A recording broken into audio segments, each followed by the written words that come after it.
How do you destroy a democracy? Well, you take your time and you find out every horrible, disgusting thing they've ever done, and you blackmail them in order to carry out your agenda. Hello and welcome to WWJPS, What Would Jairo Pinto Say? You know, after looking at everything in regards to what's happening with our country and Israel, it's become increasingly clear that the Israelis found that our country's politicians are so corrupt, so compromised, and disgusting that they've allowed this. And it didn't just start with Trump. I think he's just the most compromised, and that tells you something.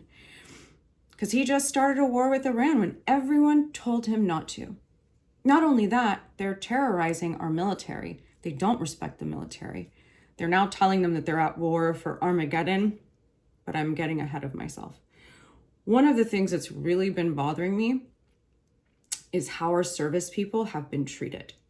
So we're going to look at what happened yesterday. Before I hit it, basically a Marine went to protest and a senator decided to beat him up because he didn't want to go to war for Israel. No one wants to fight for Israel! His hand! Oh! His hand! Look at that. That's how we respect our military. That's the senator. The senator broke his hand! A sitting U.S. senator just broke the hand of a Marine! Control your Senate! That's the type of country we've become. That literally our elected officials are beating up people who don't want to go to war for Israel. Who the hell represents us? No one, folks. No one. Benjamin Netanyahu is, I'll give it to him. Never saw him coming. Never saw any of this coming.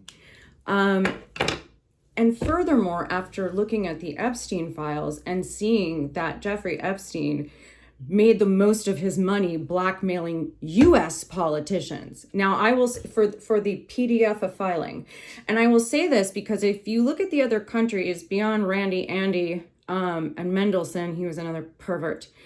But a good portion of these people were selling secrets, right? I know this, I know that. I also know that you're a PDF file, but we're not going to get into that because I'm just making money from you. I mean, for God's sakes, the princesses got caught. Andy's daughters taking money from this fool. Jeffrey Epstein was a despicable man, but he was a genius. He created an entire atmosphere for people where basically he was like, whatever your deepest, darkest are, whatever, whether it's PDFing, whether it's hunting things, whether it's, little espionage, whatever that is, that's not, or, the doctors, the physicians who swore an oath, who were helping him while he impregnated teens. But Epstein knew his people, and boy, did he know Donald Trump. He did. As a matter of fact, Epstein even knew about the war in Iran. There's really not much that man didn't know. Epstein files have some info that sure seems to have been a foreshadowing to what we're seeing now. Jeffrey Epstein himself, 7 years ago, put in writing that President Trump, during his first administration, was such a psycho that he might intentionally start a global conflict like bombing Iran if he felt, quote, cornered like a rat. Why would he now feel cornered like a rat? Let me first show you what I think is important, which leads you to what Epstein had said 7 years ago. Pentagon briefers acknowledged to congressional staff in briefing Sunday that Iran was not planning to strike U.S. forces or bases in the Middle East unless Israel attacked Iran first, undercutting the administration's argument Saturday that Tehran was planning to potentially strike the U.S. preemptively and posted an imminent threat, according to multiple people who attended the briefing.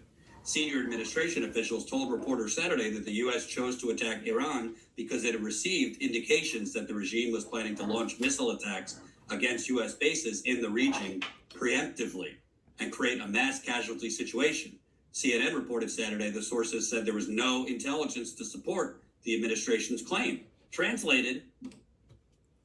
Now, what I've also really noticed is how much the narrative is being controlled by the media.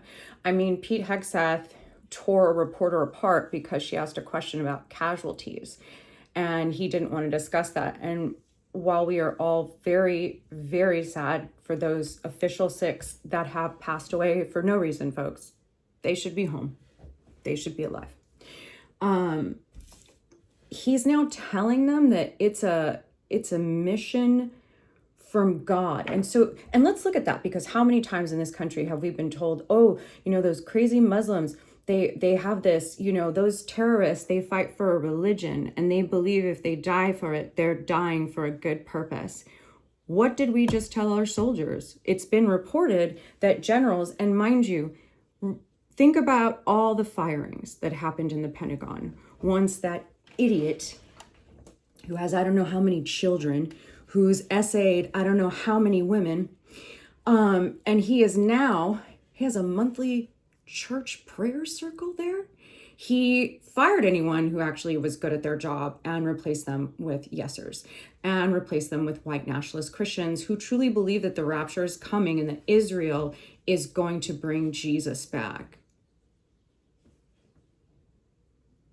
When the hell did America give a shit about God and war together? We never have. And now we're telling our soldiers, hey, you know what? You're going to go die for Jesus. What if some of them are, for God's sake? It's just, there's no logic. I'd like us all to take a look at who is really suffering for PDF files, to not talk about the Epstein list, to not talk about every other horrific thing that man knew, because I'm sure it's a lot.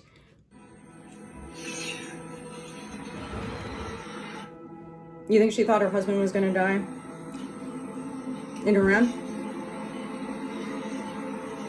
This is what we're doing to the American people, who have no reason to do any of this. We're also supporting this because Israel and US hit civilians. Because, there's no rules of engagement like Hegseth says. Speaking of controlling the narrative, apparently Israelis have been told that they are not allowed to show the destruction that's happening to Israel. Because, of course, they want that show of force. And again, the propaganda. This is all propaganda, folks. An Iranian strike to not show the immense chaos and destruction to the rest of the world. Nonetheless, of course, I have been compiling some beautiful footage for you, so have fun watching that. Here you go.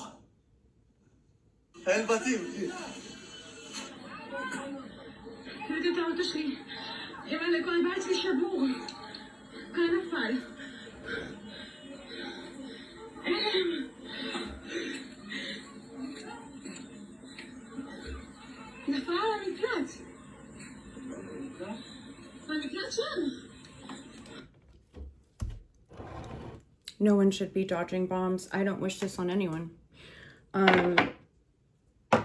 It just shows that Netanyahu and Trump don't care anything about their people. As much as they say that this is for our protection, it is most definitely not.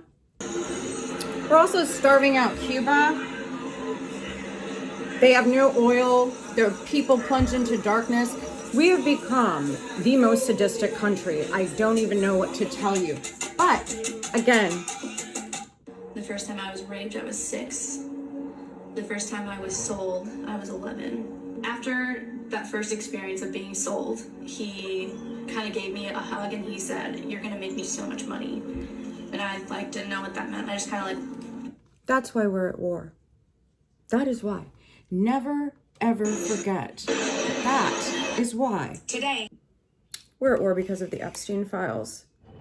Just gonna Several Caucasian men are holding the girl's legs spread open. Her vagina is visible and gashed.